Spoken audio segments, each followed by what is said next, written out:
Hi, I'm Michelle Pfeiffer, and I want to show you the ways to join Google Hangouts Meet. There are three different ways. So the first way is when you're in Google Classroom, on the streaming page, your teacher might post a link for the Google Hangout Meet. If you highlight that link and then right-click, you can go right to the meeting. When you get there, just click Join. The second way, your teacher might have also pushed it out into Google Calendar.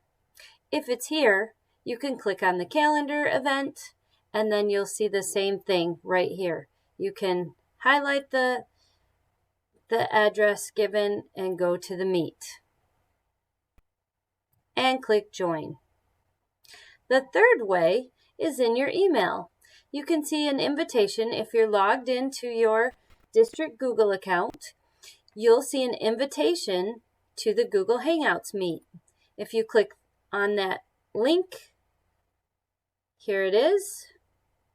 It takes you right to the Google Hangouts Meet and you can click Join Now. Once you join, you're in the meeting.